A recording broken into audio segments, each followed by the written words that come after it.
What's going on, everybody? It is your boy, Chris, man. I am here at the Work Hard, Play Harder podcast. It is Wednesday, May 22nd, 2024. My name is Christopher Drummond. I am a sports reporter based out of Minnesota. I'm also a casino host and proprietor of this podcast, Work Hard, Play Harder, where we bring individuals on to talk about their why and who they are as a person, their why into their profession, talk about a little bit of their industry, some of their favorite stories, get to know them a little bit outside of their profession, and just really have deep conversations about the industry that may be behind the scenes for individuals that don't know what goes on in these individual lives. So I'm bringing on a special guest. Her name is Sarah Hart. She is the coordinating editor for ESPN. She's been with ESPN over 12 years. Prior to that, she was with Tulsa World for about 7 years. So we're going to talk to her about her why in journalism, her why in sports, and get to know her a little bit. So without any further ado, I bring to you the wonderful, the talented Sarah Hart.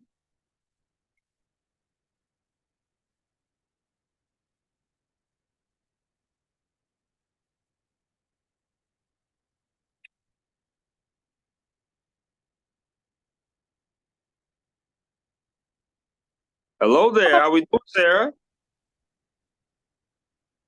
Can you hear me? I can hear you now. Hello. Good morning. How you doing? Now can you hear me? There I am. How you doing? I'm all right. How are you? I'm doing good, doing good. It's wonderful to see your face. Wonderful to see your face. Thank you so much. Welcome to my podcast, Work Hard, Play Harder. I do appreciate it. You giving your time today to it. How's your week been going so far? It's never dull.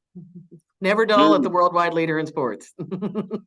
That's absolutely true. No question about that. And we will definitely get into that for sure. I want to reiterate to you why I brought you on here today, or why I wanted you to come on. Obviously, you work with, as we just related to, the worldwide leader in sports, which is ESPN. You've been with them for over about 12 years, almost coming up on your 13th year, if I'm not mistaken. Right. But you've also been with Tulsa World. You've also been in journalism for quite some time. I'm a journalist myself, so I love talking to other journalists, hearing their stories of why they do what they do, and some of the things they go through in the industry. And I'm sure you've been through a lot in your journey, navigating through these waters of the industry. So I just want to hear your why, talk to you, and also get to know you a little bit, because you're much more than just journalism. So I'm very happy to have you on today. Well, thank you. Absolutely. You want me to just jump on it? Well, I can get to the first question if you want me to. And my first question is always the same, which is, what is your why, right? Why do you do what you do? Did you have any role models growing up? Did you always know you wanted to be a journalist? Talk to me about why you wanted to do journalism and mix it in with sports. So my why has been a varying why since 1998, probably. I was really into music and sports growing up, music more. Loved sports, but never really saw it as something that I could do because I didn't play anything. So I didn't really know where I fit in there. Okay. The 1992 Barcelona Olympics with the Dream Team. I was working at McDonald's at the time. We used to have we had all the Dream Team stuff. Yep. We had All the cups and everything. all the cups. I still have them, by the way. Some they're locked away. Okay. Hannah Storm was the reporter doing sideline reporting, checking in with Bob Costas every day, or for every segment. And I was so impressed with what she could do on the sidelines. I realized at that moment that there was more to sports journalism than just writing, or, there was a lot more to it. Right. So I got into journalism thinking I might end up being a music reporter somewhere. Realized I didn't. It's just not as fun. Sports is fun. Sports journalism is, if you are a breaking news person, which is my favorite thing, it's where your heart is. Sports is like an election night every Saturday and Sunday. Without question. Yep. And where I worked in a variety of newspapers. I started at Tahlequah, Oklahoma, which is a little town where I went to college, Northeastern State University in Tahlequah, Oklahoma. Yep. Started out there, just writing, reporting, doing a little bit of that. Went on to the Tulsa World, which was, bigger paper, much larger market, getting to, learn more things. Kind of dropped the reporting. I learned how to do page design. And I had an editor tell me, if you can learn how to design pages and learn how to do this part, you are more valuable in the newsroom. And I said, teach me for free, please. And I did. Right. I didn't have to go to Right. college for that. She taught me in the moment. Um, so that led to a lot of other job opportunities. There was a lot of election stuff going on in the newsroom, and I was working there, and I just got sick of it. I used to go out and hang out with the sports guys, to be honest. Those were the guys that were fun. So I went out and hung out with them, and they're We like, you normally should are. come. Yeah, I mean, Yeah. exactly. And I was a sports fan, Yeah. so I could hang with them. Hmm. And this is 2005 or six, 2004, excuse me, 2004. Okay. And one of Phil Spiker, who is the design editor at the Minnesota Star Tribune, he and I were buddies at the Tulsa World, and he goes, you should just be in sports. And so I went to my executive editor the next day and said, can I move to sports? And he said, what do you know about sports? And I said, I will show you. And Oh, okay. so that's kind of how I moved to sports. It was a love, and I just asked and I got it. And it has one of the smarter decisions I've made in my life. Absolutely, no doubt. And listen, you're absolutely right about page design. I had no idea what the hell page design was before I got here to Minnesota. I really did. I was like, I started my career out in Atlanta, Georgia, and I was just going to games, right? I was a Yeah. correspondent. I was writing the games. We actually had photographers out there for that newspaper. So people were shooting photos, just photos. And I was just writing. So I was going up to the players, coaches, building sources, writing stories for high schools at that particular time. We were doing football, and I went on to do basketball, lacrosse, and baseball. So I would just do the same thing. But then when I came out here to Minnesota for my actual first full-time job, because while I was out in Atlanta, I was working for the lottery overnight. Oh, 12 hours a day. And I was going to school, but also doing this. So I had a lot going on, no question. But I wanted to be in this field, and I felt like I could. Now, I got my degree in this field, so I felt like I could do it. So when I came out here, they said, hey, do you want to do page design? And I said, what the hell is that? But I don't know what that is. It was like, well, you design these pages, you put these stories on here. You could use AP for AP stories, but you could trim the fat a little bit just to kind of fit into our pages if you need to. So I learned how to do page design by working with InDesign, yep. and then learn how to shoot and edit photos since I've been out here. And I say that because, like you said, when you learn more skills, you are much more valuable in the newsroom. You're much more valuable in any newsroom. No question And about it. I will tell you real quick. So ESPN, I started working at ESPN in 2011. Mhm. I still don't know how they saw my resume to this day, but that's whatever. I will Right, give anyone advice on building a resume, looking for something along the lines of ESPN. They spend maybe 10 seconds, 20 seconds per hmm, resume looking at it. So, and what they're looking for is what you can do. right, What you can do, your skills. It's not where you went to college. It's not what awards you won when you were, it's not that. It's, can you run in, not InDesign here, but can you do Q cut? Can you do this? Can you, how fast are you in this moment? Like, that's those skills, those little things that you can build on your resume go so far. without And question. without question. And I can tell you after, geez, since 1998, however many years that is, that was literally the smartest conversation I ever had. And that woman is still a friend of, still my mentor. She was my first editor at the Tahlequah Daily Press in Tahlequah, Oklahoma. Still Hmm. my mentor, still someone I reach out to for things, and she's the one who gave me that advice. So Love it. I love it. No doubt about it. We're here with coordinating editor of ESPN, Sarah Hart, on my Work Hard, Play Harder podcast. This next question kind of segues to what we talked about, or what you mentioned earlier, which was Northeastern State University, which is out there in Oklahoma. Were there any other choices, any other schools that could have persuaded you from going to Northeastern State University? all right. So I have never been a planner. My life is not, I come from a weird family. I worked, started when I was 14. kind of, I've just kind of took care of myself a lot and Right. uh, didn't really know what I wanted to do. Didn't really have anybody telling me to go to college, if that makes sense. Right. And just kind of, it was an affordable college. I knew nobody would be paying for it. So, yeah, there were probably other options. My grades, I wasn't a great student ever in high school, certainly. I knew that experience and whatever I found, it would be, I'm not dumb. I knew that, but like I didn't play the high school game as well as I should have. I know that now.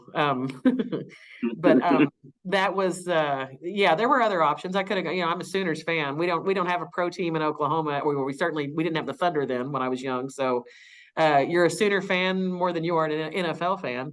But I Hmm. really did. I liked the small school environment. I was a singer. I went to Northeastern on a choir trip in seventh grade, and I Okay. loved it. Okay. So Ooh. I liked the school. Yeah. Okay. Now, what's your go-to karaoke song? These Boots Are Made for Walking by Nancy Sinatra. I go old school. That is. I know that song, Sarah. I do. I do.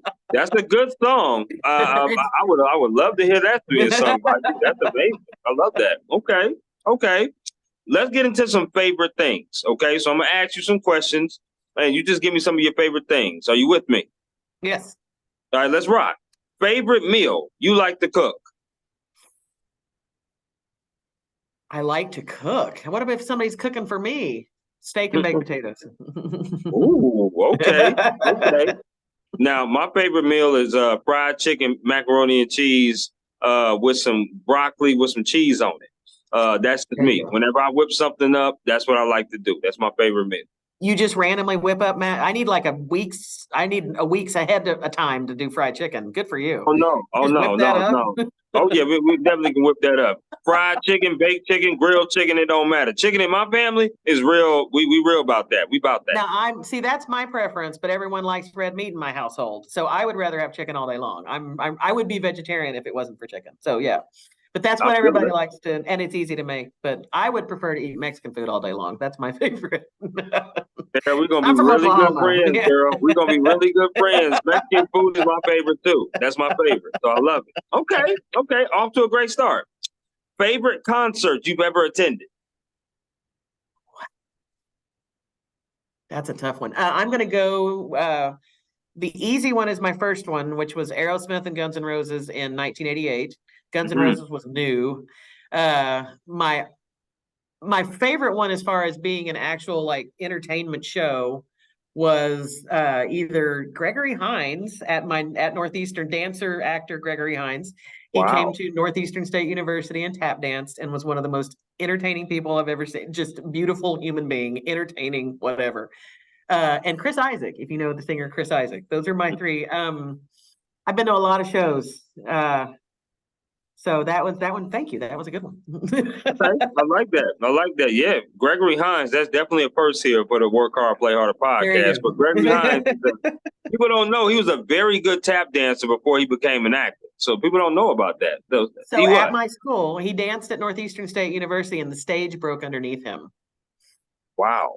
And he stood up and said, Gregory Hines University. I like the sound of that. And yeah, he didn't get hurt, fortunately, but the stage literally broke underneath Gregory Hines. So yeah. Wow. Okay. Thank you. I appreciate that, Sarah. Okay. So here's the next one.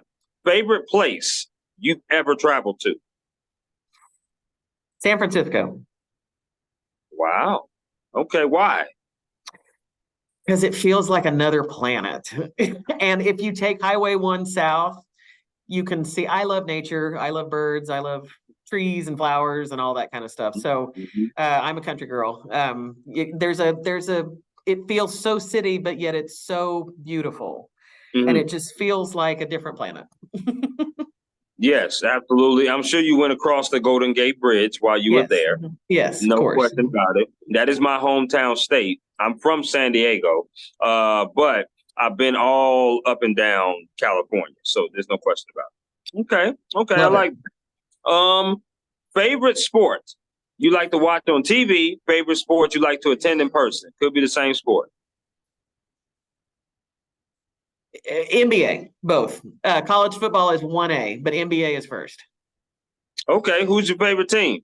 The Thunder. But Okay, I'm a Jordan era, I was a Bulls fan. sure. Yeah, cheered for the Mavs. Yeah, I'm an NBA fan. I love it all. I got you. Now, I know it could be quite hard going to some NBA games up there in Connecticut, if I'm not mistaken. Yeah, it could be hard. I know they still have the Connecticut Sun, which the women's game is growing. We both know that. But how often do you get a chance to go to an NBA game now? So I work, and I should have mentioned this earlier. I do the very early morning sports center. I get up every morning at 3:45. Wow. I don't even get to watch games on TV. The last time I get to watch, I saw some 3:30 Sunday games. I got to see the Thunder in those 3:30 games, Sure. 3:30 Eastern games. Other than that, I don't get to go. I would love to go. My kids are now at the age where they're starting. I have 12-year-old twin boys, and they're starting to. We could go to a Knicks game. It's not that far, so I'm gonna have to take them. I'm gonna eventually just have to take them up there. But it's a weekend off sort of thing. Absolutely. Knicks are getting really good. Yes. And I'm not sure how far. I've never been to Connecticut, which I'll have a question for you down the line because I need some recommendations on what to do on what stuff like that. And we'll get there. But I've never been to Connecticut. I don't know how far it is from New York. How far is it? It's an hour and a half. It's about 90 minutes. If you Okay. are comfortable driving in New York, it's a quick trip. There's trains. I'm not comfortable driving in New York, but there are trains to get there and lots more public transportation than other places we're from. Sure, absolutely. Like you said, you're a rural kind of Yes. person. So I totally understand that. Here, where I'm at in Minnesota, the population is 11,000. There's 11,000 people here. So that is quite small. If you know what that is, obviously. So yeah, Yes. there's like one car every block, almost like maybe 5 cars on the street. There's not many cars at all. And traffic, don't even say the word traffic around here because there is no traffic. And Ever. that's okay. Yeah, and that's perfect, right? That's perfect for you, what you're talking about. So I love that. I love that. Last of the favorites. Favorite restaurant you like to attend? Taco Bueno. Yeah, I went fast food. Yeah. Taco Bueno is a fast food restaurant in Texas and Oklahoma and all through those states. Hmm. It's what I miss the most. Okay, Taco Bueno. Any place that has barbecue or Connecticut's not known for its food, and so I miss home. Okay. Well, definitely thank you for that heads up because I'm a foodie. I'm a person that loves food and I But New love going to York's right different places. there. Yeah. That is true. Funny story before I get to this next question. First time I ever went to New York, I was on a mega bus and I got lost. Okay. My father lives in upstate New York. So he lives in upstate. So I was going to visit him. And, at that time, I didn't have the money to be able to fly. So I took the mega bus. It was a 21-hour trip, or was supposed to be a 21-hour trip, but it cost me $11. So I was like, okay, I'm gonna take the mega bus, right? I get on the wrong bus, and I'm in New York City, and I get dropped off at 34th and 11th and 12th. First of all, I didn't know they had all them damn numbers because I was Yeah, like, that's why. I don't know what 34, what's 11, what's 12. I didn't know. I get dropped off, and the first time that I get dropped off, I'm walking down the street, and somebody was introducing me to street meat. And I was like, what is street meat? I don't know what this is. I don't know if I want to even, I don't even know if I want to have you explain to me what the hell that is. Street meat. He's like, yeah, man, no, there's some good street meat over here. And I hear something sizzling over there. I'm like, no, I'm good. Just give me a Sprite. I'm good. Yeah. Yeah, I'm good. I don't know nothing about that. It's too late at night. I don't see no pan. I don't see nothing lighting up. I don't see no fire. What the hell's going on? I ain't got no time to be messing with you. I'm just thirsty. I'll go hungry until I get on the next bus. Yeah. You know what I mean? That was my first time interacting with the city of New York. Wasn't my last, but it was my first time. I did not go to New York City until 2011 when I moved up here. And I get off the bus, and the first person I see has a University of Oklahoma shirt on. Oh.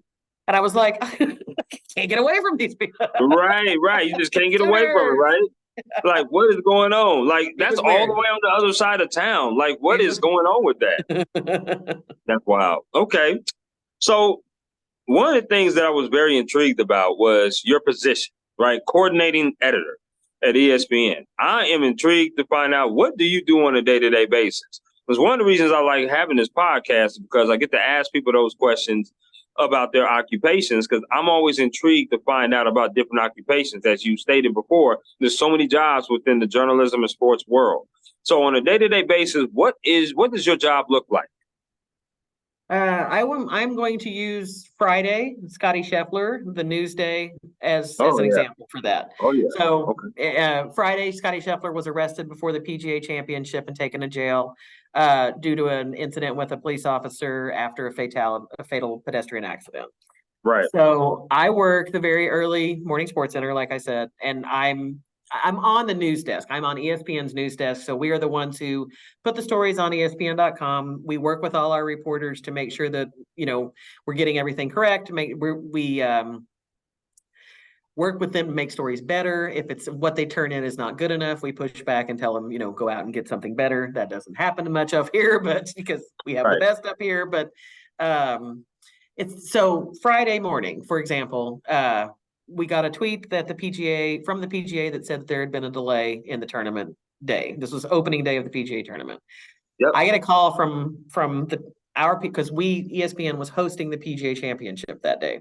So I get a call from the people who are producing that in where were they? In Kentucky.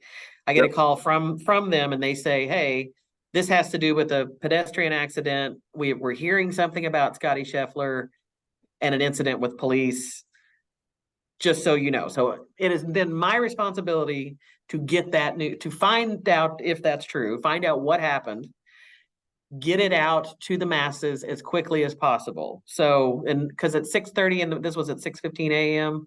At that Very point, early in the morning. very early, there's no one working. So it is my job to make sure that there is a story on ESPN.com, that there is a news alert that goes out, that whatever is written on Sports Center, for Get Up, for First Take is accurate, that it's timely, that it's updated, all that stuff. So that morning, one of the producers calls the person in the field. I end up taking a phone call from somebody else out there, and he says, "We just got video of Scotty Scheffler being taken away by the police." And so to me, this is an esteemed colleague of mine who's one of the best producers in the field. And he tells me that, and I said, "Okay, that's good enough confirmation for me." And I start working with the other person who's working on the desk. I work on the TV side, he works on the digital side. So he starts feeding the website, like getting a story out there, just started. And Sports Center went on early that day. So I start writing scripts, making sure our anchors that day were Gary Streisky and Randy Scott, make sure that they have all the updated information, that all our ducks are in a row. And then Jeff Darlington, who I think you've wanted to talk to as well. Jeff Darlington He was amazing. Amazing coverage. like Amazing masterclass. coverage.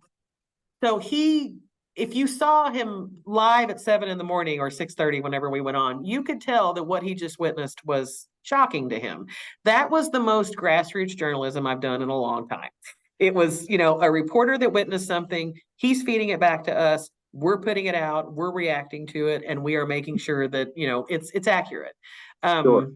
Typically, what my post is to make sure that we're not embarrassed or embarrassing anyone, that we don't get sued, that I write the super hard stories. I write this hard scripts for them, anything that's dealing with the police or the Rasheed Rice case. That's one that I've been, I write for them or make sure that it's accurate, anything that involves police or, with the court system, that sort of thing. So when I went to journalism school, I had the same teacher who was same editor was also a teacher of mine. And she kind of hit me in the head with those, you got to know this court stuff. You got to know this police stuff. You can't convict someone in a headline. You can't say someone is guilty. You can't, all these. Those words allegedly means a lot. Allegedly is your best friend. Yes. Yes, it appears to be. Yeah. All these little nuances and yes. So it was just a masterclass in that moment of using all those basic skills that you have in journalism. But you use them every day. That's kind of, we have a lot of people that, in this field, especially in sports, who like to talk big talk, as you know, and, Yep. like to say all sorts of crazy things that might, and we make sure that our reporters aren't those people that say that, like don't Sure. stay within these lines. And we try to, it's a lot of just keeping a handle on everything and making sure that people don't go out of bounds. Sometimes we're no fun, but sometimes we also tell them, hey, you can report this, go for it. Sure. So I'm constantly on social media, looking for new things. A lot of times, I think that's how I met you on Twitter. Yep. So every time Adam Schefter tweets, I'm looking for whatever he's tweeting to turn it around into a news story. Sometimes he might tweet before he calls us. So it depends on whichever version of that. Yeah. Okay. Now, what time do you normally get off? Because that sounds like a hell of a day to have each and every day. It's fun, but it sounds very taxing at times too. So I'm working on shows starting from 7 a.m. and well, I go into the office at 5. I on shows from 7 to I do get up and then I kind of just babysit First Take because it's its own animal. And if there's news, they might need me, but most of all, it's a debate show, so they don't. I just kind of take care of that one, and then I go work on the news desk until 2 o'clock. So it's a full day. It's 5 to 2. Love it. I get to do stuff like this too. I'm in a position now where I've been here a while, and I can hopefully do some mentoring and talking and talk about my business, and that's why I enjoy doing this. So thank you. Absolutely. No, I really do appreciate it because you talk about that story. I was up pretty early. I naturally get up early anyway. It was an off day for me, but I naturally get up early. And we talked about Jeff Darlington, who is definitely somebody who I would love to have on this platform if I ever get a chance to. His reporting was top notch, not just the camera, but the way that he spoke, how composed he was on TV, how composed he was when the officer confronted him, just everything. That video was just top notch, right? But you also have some very good reporters, like you said, Adam Scheffler. Wojnarowski is another one for the NBA that's pretty good. Shams is pretty good with his breaking news and his reporting. So there's reporters out there who I definitely would love to talk to because they take it to another level. And you mentioned this as well before I get to the next question. Sources are everything. Integrity is everything in journalism. And I definitely had to learn that throughout school too. I actually saw it up close and personal with one of my colleagues. He was doing a story and he misquoted somebody. And when you misquote people, that's no good. It's no good at all. And that person didn't want to talk to him again because his integrity was shot. And he put it in the story that was misquoted. And it taught me to make sure I say, look, let people know that when they're being recorded, but also let them know that what you say is on the record. Unless you tell me it's off the record, right? If you don't tell me it's off the record, it's on. I'm telling you that now before I hit this record button. And that's what I do now with every interview that I have. Whether it's with more so with the collegiate students, high school students are high school that kind of, they say some wild things. they're in the moment, they're caught up. I don't really do that much with high schoolers as much because they're not really media trained like that. Right. But more collegiate students, when I do the college that we have here, I let them know, hey guys, or the coach, hey, if you say something, that's on the record, right? Or if you don't tell me it's off the record, then it's on the record, right? And then there's times where they might say something and they might not want it on the record, Sarah, but then I might go to another source to see if I can get it confirmed, right? So that's what I try to do. Yeah, and another thing there, okay, so what if I ask it this way? What if can I say it that way? Will that be on the record? That's right. That's a really good policy. One of the best examples I have of that, so when I first started, I wrote a lot. I was a writer and wrote all the fluffy stories in the newspaper because I was a young writer, and all the whatever stories. And I used to talk to the Chamber of Commerce director a lot. And she became a friend of mine so much that I would call her and say, hey, I'm writing about this event, whatever. And she'd say, oh, just make up a quote and put it in there.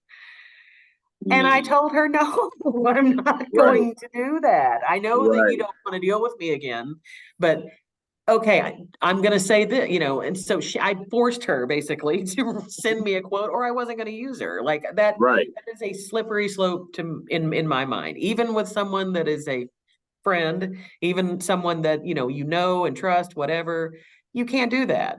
Nope. Um, you Nope. can't. Not This in is a journalism.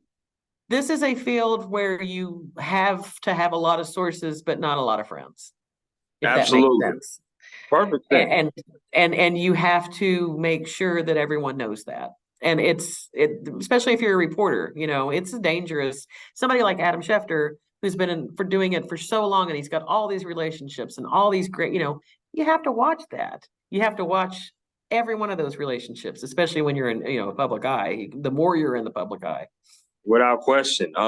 Brings up a great bonus question because I just thought of this in my mind. I wanted to ask you. Obviously, there was something that happened. I would say maybe a few months ago. If you remember an interview with Clarissa Thompson and how Mhm. she said that at halftime she can't always get to the coaches, so she'll sometimes make up stuff. Yes. And there was a huge kind of debate going on Twitter on whether or not that was right or wrong. What was your take, if you remember that? What was your take when you heard her say something like that? I'm not a take person, but I will tell you that she kind of had to walk a little bit of that back. I know Carissa, and she kind of, if I recall, it's kind of what I'm talking about with you. Like you get comfortable with these people, them, they go just say something, and you develop these relationships, and sometimes you don't want to bug them, and you don't want to, Sure. I think it was honestly, I think it was a conversation that those two were having about something, because it was Aaron Andrews as well on that conversation. Yes. Uh, they were having a conversation about something that has happened to them that not a lot of people really understand in the business, and a lot of it was misconstrued. I don't think Carissa Thompson nor Aaron Andrews make stuff up. I just don't. I think that they ended up really wishing that they wouldn't have had that conversation on the podcast. Sure, sure, absolutely. Like I said, there was a lot of different comments said by some of their Yeah. contemporaries. Some of their same people have said comments at that time. Obviously, I don't know them at all, but Right. I do respect both of them because they do work Yeah, tremendously hard. exactly. No question about it. But I did think that comment was just silly to have. That was just I pretty think she silly. would probably take it back if she could. No question. You know what I mean? But it's something that, unless you work in the business, you don't, like, those athletes a lot of times don't want to talk to you. Yep. You know how Pop used to be when Craig Sager would talk to him on the sidelines, Hmm. he would Hmm. kind of, you have to be tough to be able to take that stuff. And if you have 30 seconds to get that soundbite, or 30 seconds to make an impact, and that that's what they said, but it wasn't exactly, I know how it's a crutch, and it's probably, like I said, not something that they would say or do again. No But I question. think they're No both, question about yeah, they it. both Okay. worked hard to get where they are. So I know that that was not what they meant, if that makes sense. Absolutely. Absolutely. They definitely do. Much respect Yeah. to them. I just wanted to get your take. That was a bonus question that came up in my mind. What if Good one. someone came up? Thank you. What if someone came up to you, right, and said, Sarah, I'm intrigued to know what you do. Like, what advice would you give them to become and to be in this industry and pursue a job maybe like yours at somewhere else, or a job within ESPN, right? Because ESPN, like you said, is the worldwide leader. People aspire to be there, including myself. What advice would you get? Market your skills, learn everything that you can learn. If there is a free learning assignment that you can get, such as shadowing somebody, I think what you're doing right now is really impressive, because you're learning another side of the business. You're purposefully learning another side of the business. That this Mm-hmm. is a good thing to do. Thank Find out about the business. Find out about, if you truly love a beat, learn everything about it. Um, be honest with yourself. Do not think you're the greatest thing in the world. I know I'm not talking to you specifically. I'm talking to all journalism students. Sure. If you are a great writer, great. There are a lot of great writers in the world. A lot. Learn something else in addition to writing, because you sell yourself with those multiple skills. Mm-hmm. Keep your ego in check. Always keep your ego in check, because you will get your heart broken in this field. Without question. Don't Don't expect to make a lot of money. Expect to love it and do it for love. Eventually the money will come if you love it enough and if you treat it right. But as everyone who really knows me knows, I had two jobs until I came to ESPN. I have worked I had to dig myself out of a lot of debt. I had to do a lot of things. ESPN, I will never not be thankful for because it established a life for me. I was not making money. And the money, like I said, I still loved what I was doing. So I felt like, but when I got here and I loved what I was doing and I got a little compensation for it, that's when the real fun of it really began. Like you feel like you've gotten to that place. But it wasn't easy. And I was 37 years old when I started here. So, and I've been working in this field since I was 19. So, Mm. it was a No, long I feel it. journey. I feel it, and Yeah. that's one of the reasons why I wanted to talk to you, because obviously your resume is impressive. Your hard work is evident. Anybody knows that you work hard, but it's also the realness of you got to work hard. Like it's not going to come to you. Like a lot of these kids, I can call them kids now because I'm in my 30s as well. But a lot of these kids that are graduating from college, they see people doing ESPN. They see the Aaron Andrews, right? They see the Laura Rutledges. They see the people on the sidelines doing sideline reporting, and they want to come out and do that, or they want to see the anchors and come out and do that. And this is one of the reasons why I do this platform is because it's a behind the scenes reality of what it really is to be in this industry, right? Like you said, heartbreak is going to happen. You're going to get a whole lot more no's than you will ever get yeses in this industry. There's no question about that. And I haven't been in this industry for as long as you have. I've been in it probably for the last 5 years, to be honest with you. But at the same time, I've been told that my writing is below average, right? I've been told that. And that's okay. I don't mind you telling me that. But I've also been told by the same person that we don't have the necessary tools here to help you. Well, if you say that and then you saying that, well, what does that really mean? If you don't have the necessary tools to help me, but my writing is below average, how can we get better, right? So Well, I will tell you that anyone that offers that is not. I'll keep most of my opinions to myself. If your writing is not, listen. I've been in this business a while. If your writing is not strong, but you love something else about it, then you should be in TV right, because like that. I was shocked. So I go from newspapers in Tulsa, where everybody's a writer and they're all these great leads and these long stories and these beautifully written feature stories. And I come up to ESPN and half the producers can't spell. And like, because it's a different field, it's different, right, they're writing scripts. I don't spell check anymore. I might if I think it's gonna, screw an anchor up or something. sure, I had the anchor, and I will call Elle out for this because Elle Duncan shadowed with me and I love her to pieces. Elle Duncan is a notorious typo maker. And she will admit this. I'm not trash talking her, I promise. right, And right. she used to say, "Why are you fixing my stuff in my scripts? I like it that way." so, so she's just hilarious. And so I stopped fixing her scripts. If she can figure it out, these are like Elle and Nicole Briscoe. They're two of the smartest people in the world. And I'm like, why am I fixing their stuff? They know how to do this.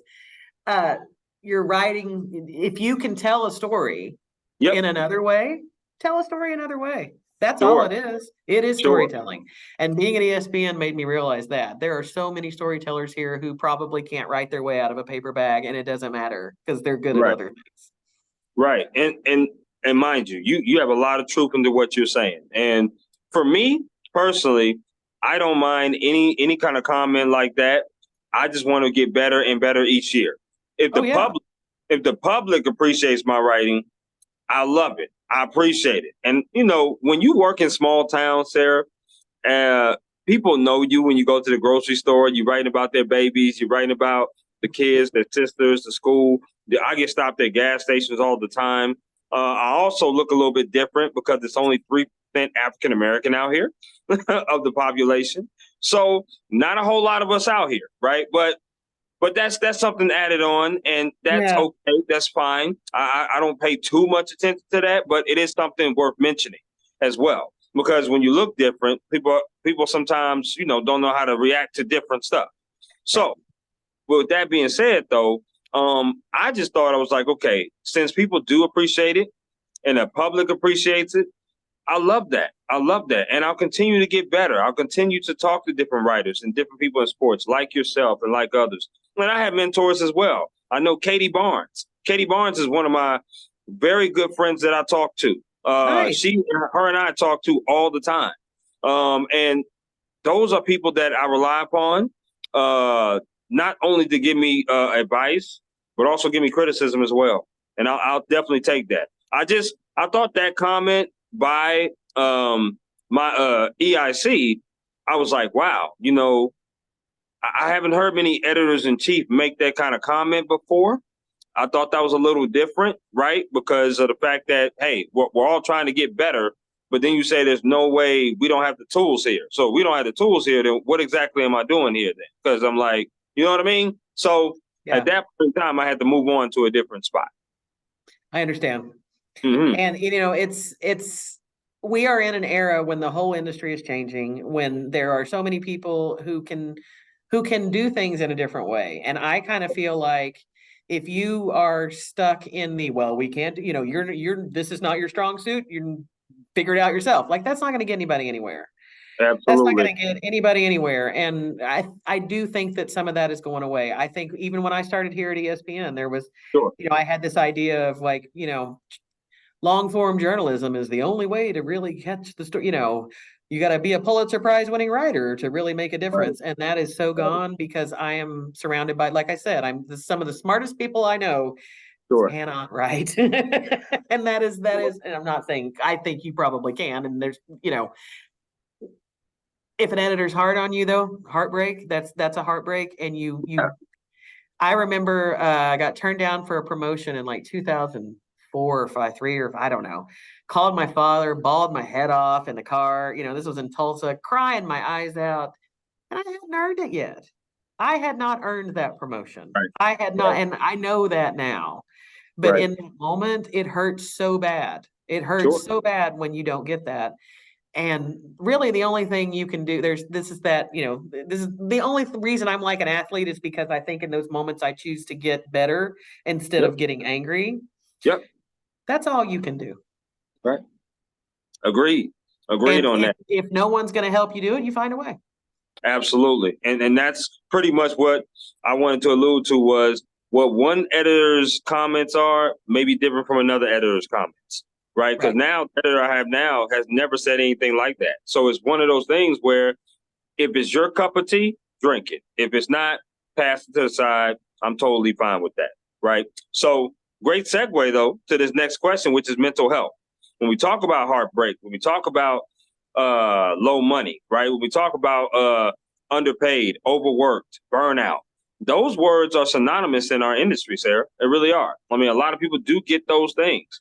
Some businesses, TV stations, publications, organizations like yours, maybe, don't value mental health as much. With individuals feel like they don't value mental health as much.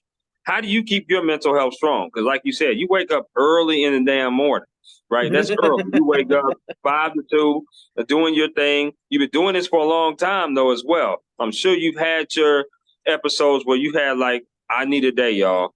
How do you deal with your mental health and keep it strong and the work-life balance?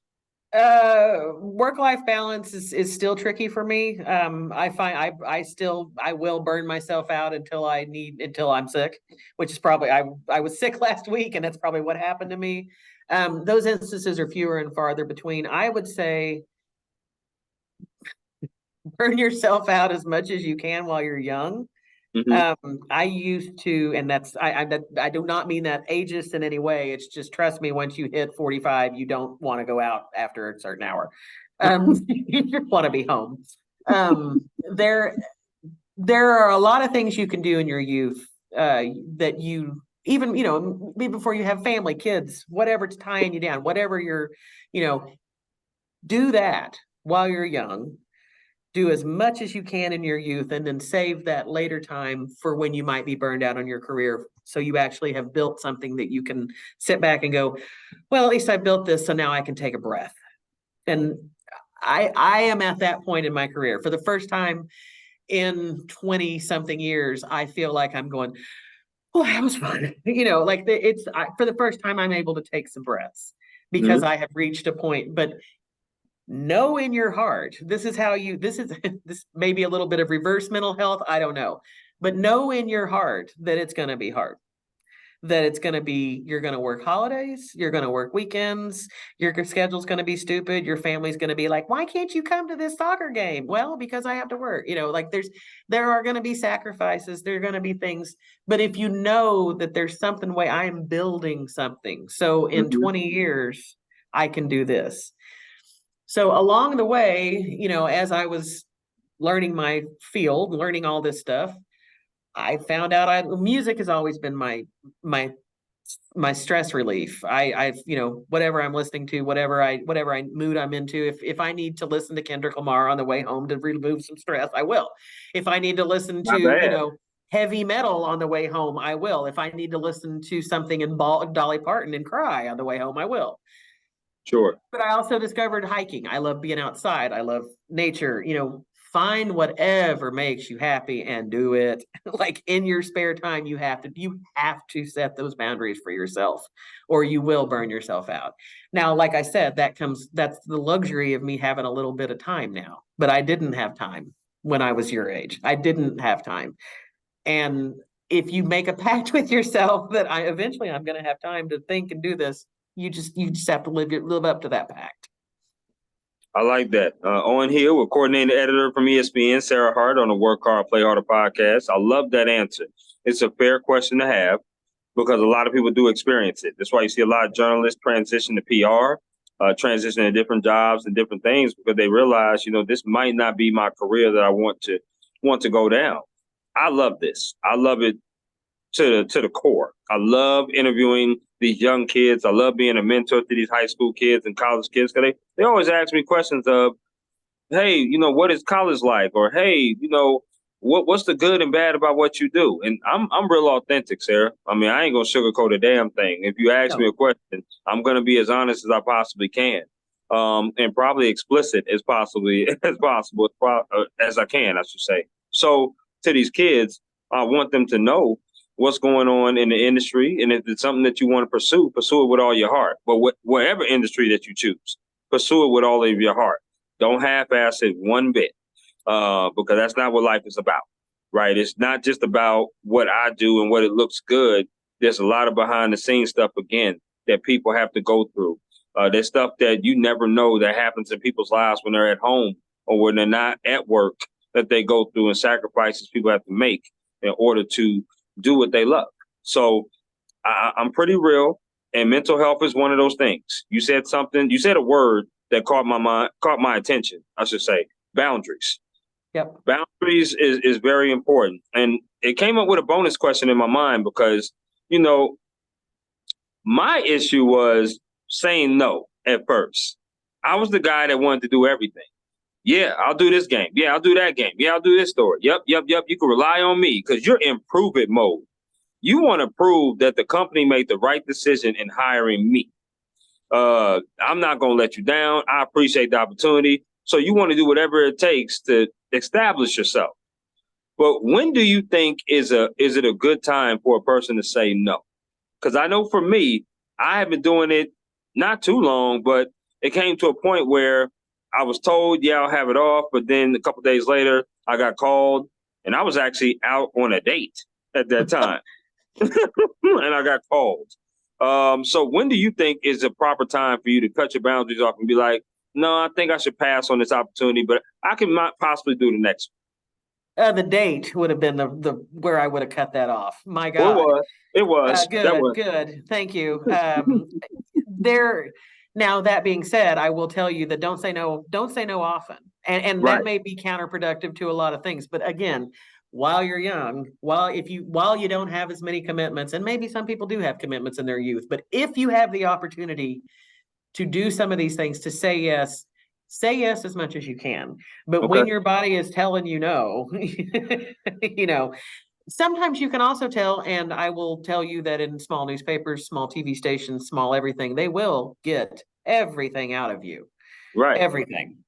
You have to be mindful of that, and you have to say no when it's butting into your personal life.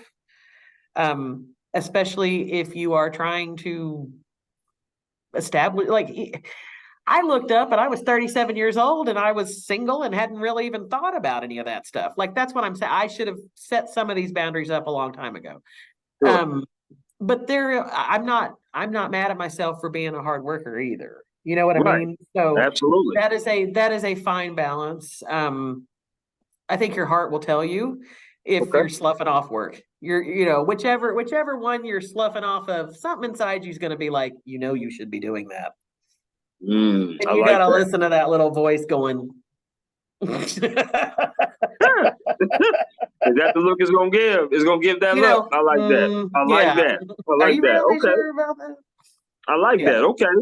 You That's got to listen to awesome. yourself. Awesome answer, by the way. I love that. We are at the portion of this or that. So what I'm gonna do is throw two things at you, and you choose one or the other, this or that. Are you with me? Yes. All right, here we go. This first one has to do with Popeyes or KFC. Popeyes. Oh, girl, we're gonna be good friends now. I know that. Any day of the week. I And know we're no gonna be good friends ever. now. Mm. We starting off real good, Sarah. Real good. Here we go. Chicken wings, flavors, barbecue or lemon pepper. Lemon pepper. Okay, wet or dry wings. Oh, for the lemon pepper dry. Okay, bone in or boneless. Bone in. Oh, so you like to get a little messy.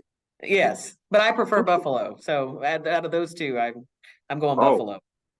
okay. So you like a little kick to your I wings like too. the heat. Yes. All right, I'm with you on that. I like the heat too, but I got the barbecue is more my style, but I definitely like buffalo as well. Okay. These next four questions have to do with concerts you rather attend, okay? Okay. Here we go. Which concert would you rather go to? Would you rather go see Aerosmith or Guns N' Roses?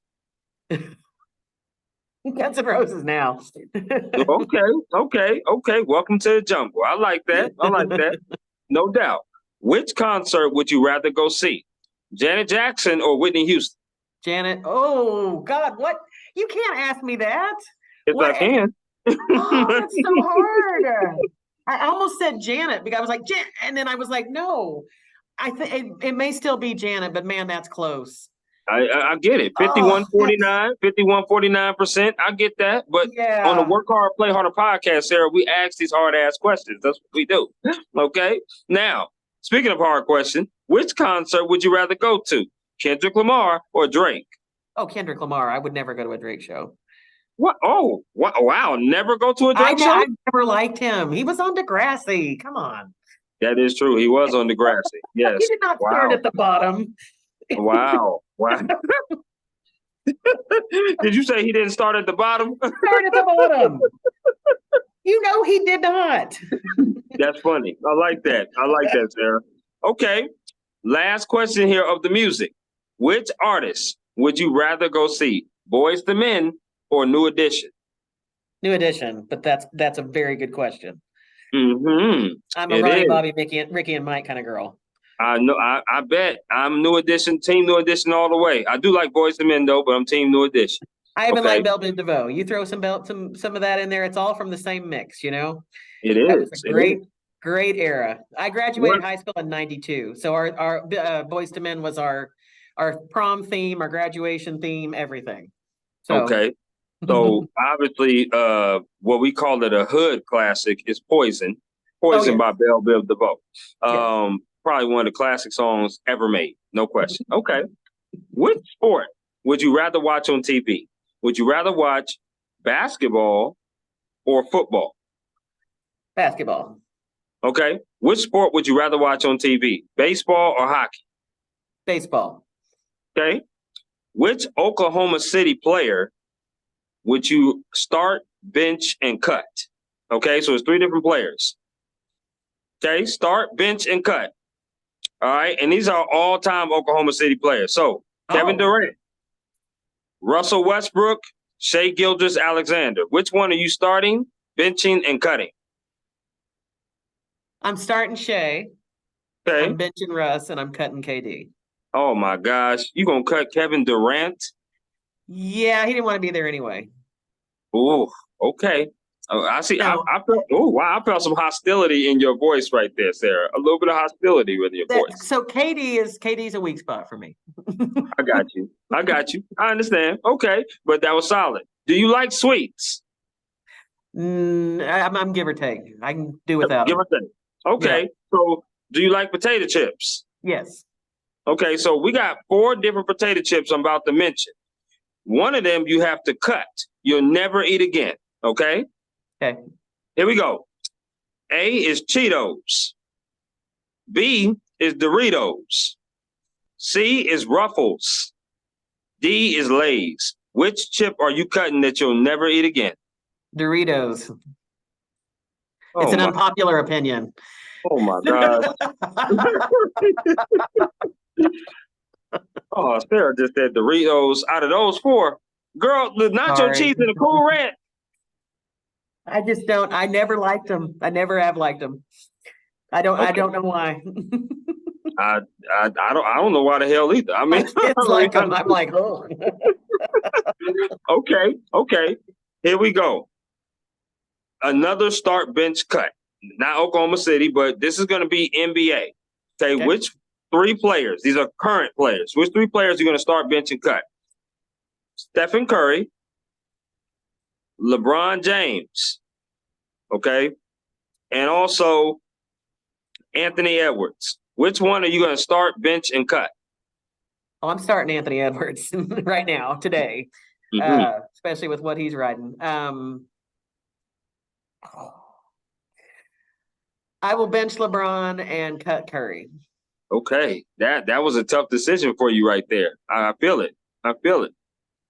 And honestly, I'm thinking of it from a business perspective. LeBron would bring more to the business than Curry would because you'd get to have a nice retirement party for him. No doubt. No doubt. Okay, I like that. The last one for this or that, I'm gonna head back to the music. Which concerts would you rather attend? Would you rather attend Motley Crue or Def Leppard? Motley Crue. I was definitely a Motley Crue girl. I can see that. I can I can see that. Motley Crue, yeah. No question about it. I see that right on the forehead. Motley Crue. I'm very glad that there was no YouTube or internet during my college years. Let's just put it that way. Oh man, you would have been a blast to hang out with, is what you're telling me. That's for sure. Okay, I like it. That's awesome. Okay. If Sarah was not involved in journalism or sports, what career would she have pursued and why? I wanted dream career would have been music producer. I didn't know that at the time, but it would have been music producer. Um, More likely career would have been nurse, and why would be because my mother was a nurse, and I graduated college in '98, and there weren't any jobs, and I was terrified of. I wanted career longevity, and that was always kind of like, well, I could always go to nursing school if I can't get a job as a journalist, and Mm-hmm. journalism found me and I stayed. But yeah. But looking back, if I had it to do over again and with some a little bit of business knowledge, I would have been a music producer. Okay, I like that. I totally love that. Yeah. What music, like when we talk about music, what genre is your best genre that you like to listen to? I don't. I literally listen to everything except new country. But probably my anything 70s, 80s, 90s rock, alternative rock, Mm, hip hop. okay. Yeah, I'm the same that's my way. era. I'm the same way. I Yeah.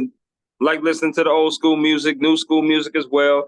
No, I'm not really into that new country. I don't like to cry. I don't want to cry No. playing a song all the time. No. I do like a little bit of country, but it has to be mixed in with another genre for me to like. Okay. Okay. Um, what is the sport that you best play? Oh geez, I would so it's funny you mentioned that because I probably could have been I was decent at softball. And probably would have been decent at it if I would have believed more in myself. Mm. I am considering taking up golf, and I have never thought about it until recently. My grandmother was way ahead of her time and played golf as a woman in Muskogee, Oklahoma, Wow. and was really good at it. And I lost her to breast cancer in the early 80s. And I have been kind of intrigued by her. She was, somebody I didn't know very well. I Right. lost her so young. And I've been kind of intrigued by the fact that my grandmother was this kind of ahead of her time woman.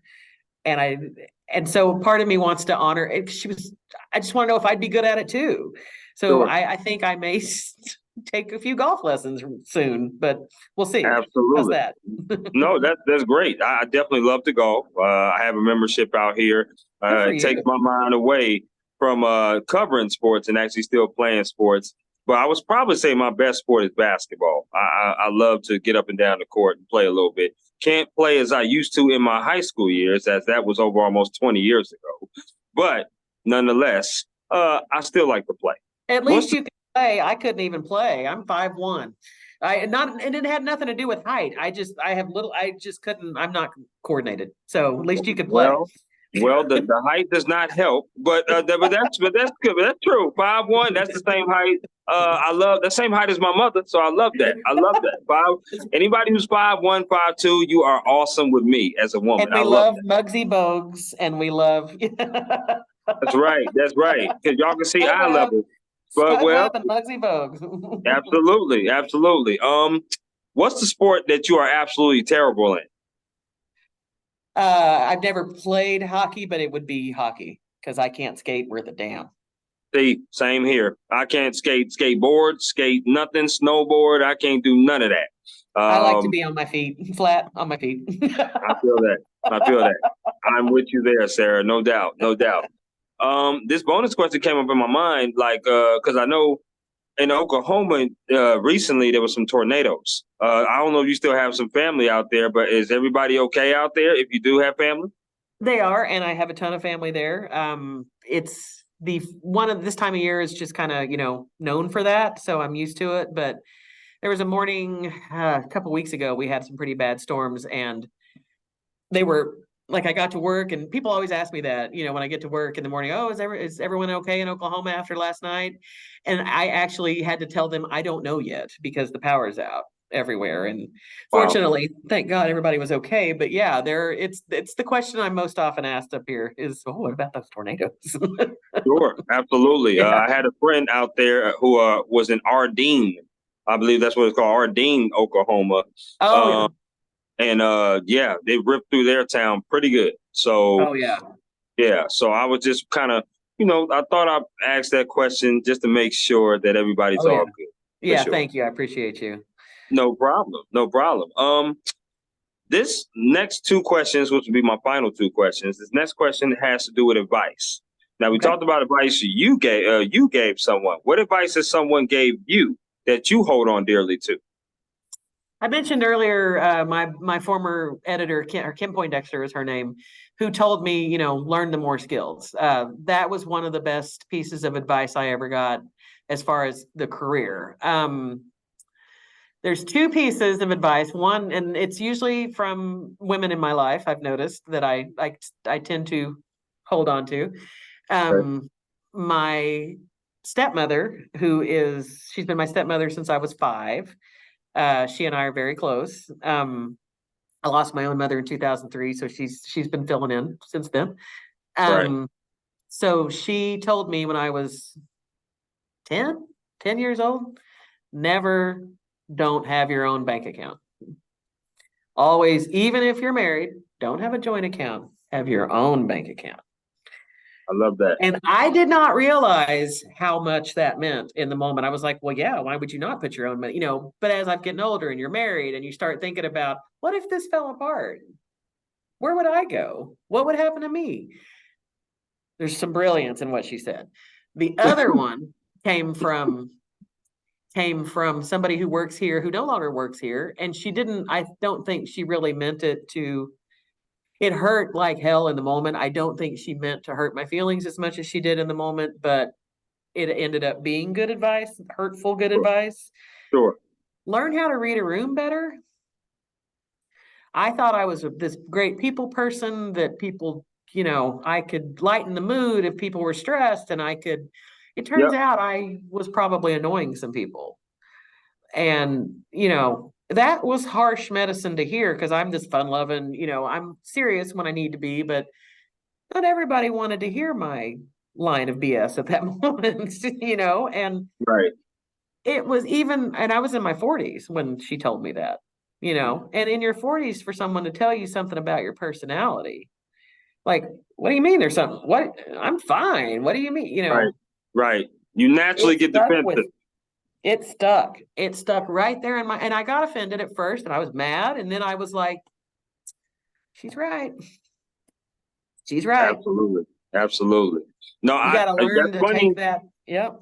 That's funny that you say that, Sarah, is because I also do, like you said, the two job thing. I'm also a casino host out here as well.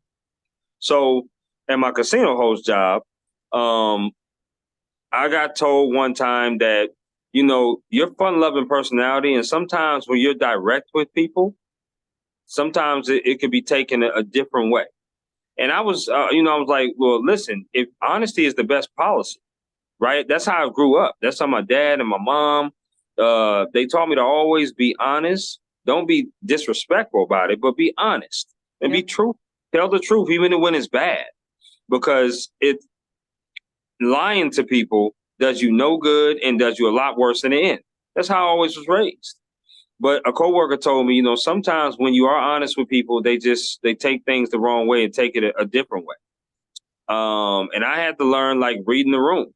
Like there's some people that say they want people to be honest in their life, but really don't really want that. And I had to kind of read the workroom and the workplace in my department that I was in. Now, mind you, I'm in a department full of women. It's 12 of us. It's 11 women, one me. That's it. So when I'm being as honest as I possibly can be, and they're asking me my honest opinion, but they really don't want my honest opinion, I had to really learn, like, okay, maybe I should just not give my opinion at all. It's just probably best if I just be quiet and just read and just let them do what they do. And now I say, I don't have nothing for y'all.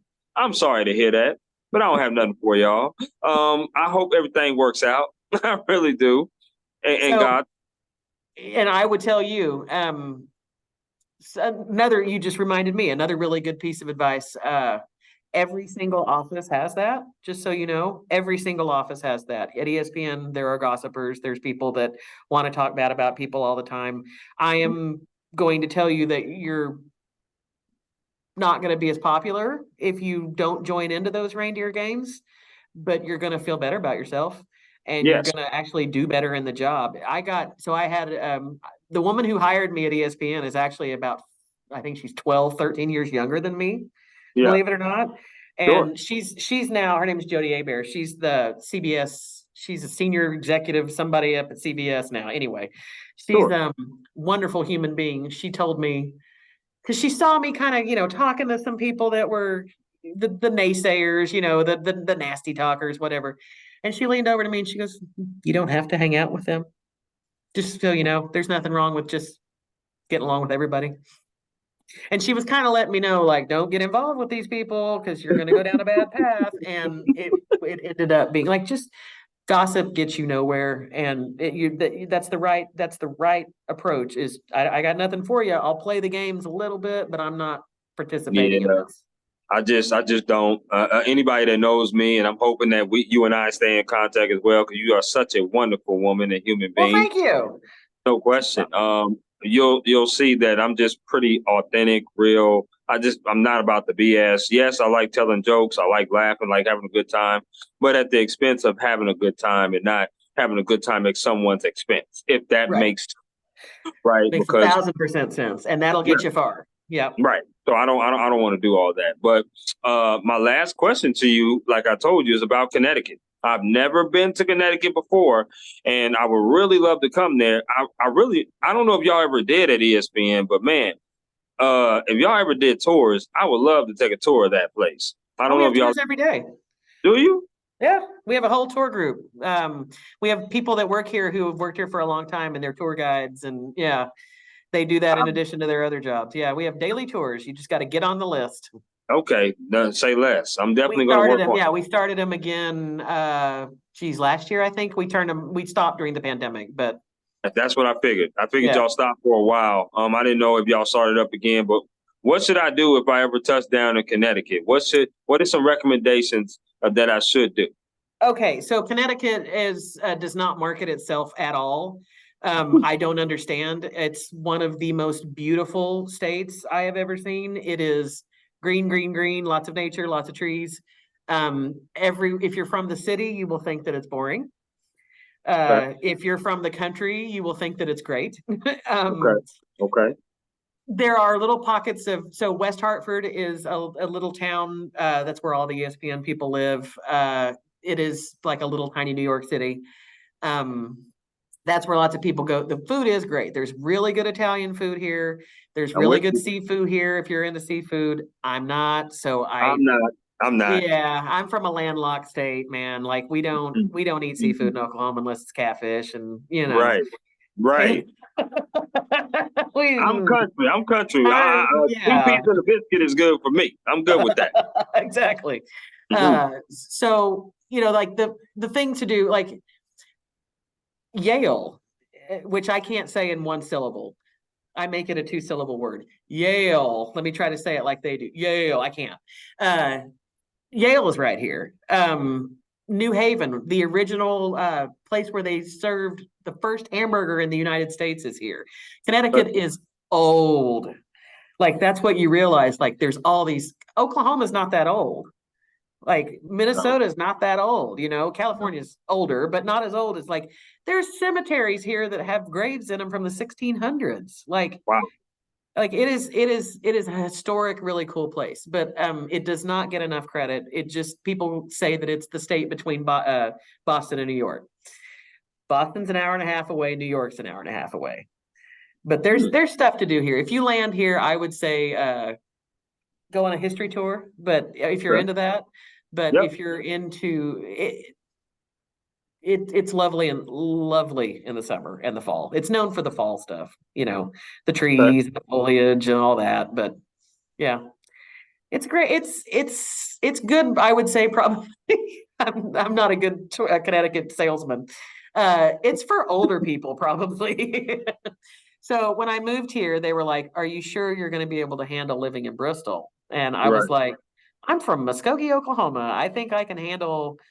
The smallness of it. I think Connecticut is a little more urban, not urban, but city than Oklahoma in some places. Sure. So Sure. Absolutely. Maybe not more city than Oklahoma City, but yeah. no, no, no.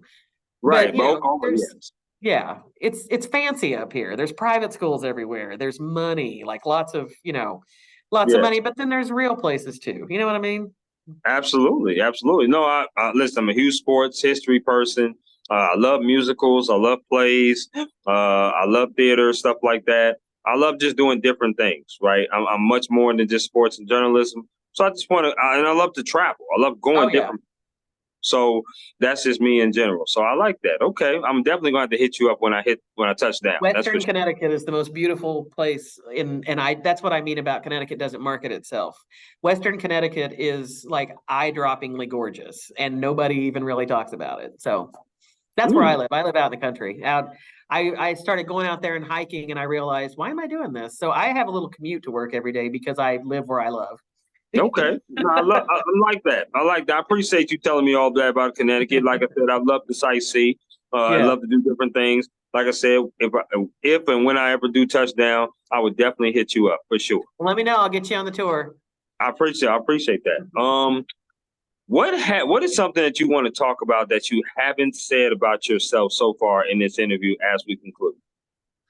You asked me in the beginning my mentors, and that was one thing I don't think I gave Kim Poindexter, my first boss, and I mentioned Hannah, but I really don't think I followed through on that. So Hannah Storm was my first person that I saw and thought, wow, she's amazing, and now I write scripts for her. And there is there was a moment we had together in Oklahoma City, actually. Kevin Durant's first game back in Oklahoma City after he went to the Warriors. I covered that Mhm. game as a news editor, and Hannah was our anchor on site there. And I told her that. I said, "You're the reason I got in this field." And her face, she was like, "Oh my God," and there's such a joy to me in being able to tell her that. And it feels like I accomplished something by being able to tell her that. She is a mentor to me in lots of ways. She probably would hate me saying that. But she has served as that in my mind for the entirety of my career as someone who inspired me. And I don't tell her that all the time because it would embarrass her. But she's pretty great. So I She work is. with some legends. You absolutely do. And hopefully some of those will come on this podcast and platform and kind of share their story a little bit. I love getting to know you and your why and why you do what you do, your job, your day-to-day job, getting up early in the morning. Thank you very much for that. 5 to 2. I love that. And just the fact that you have the passion, the fact that you've been in it as long as you have and kind of navigated through this industry with everything that you've had to deal with, because it ain't always been up. I'm pretty sure it hasn't. It's been some downs. There's no question about it. So I thank you and appreciate you for coming on to my podcast, Work Hard, Play Harder. And we will definitely be in touch. Thank you. And I will say one last thing. Make friends with everybody. It's good for you. I appreciate it. Take care, Everybody. Sarah. You Thanks, take Chris. care Talk and to you soon. enjoy. Talk to you Bye. soon. Bye-bye.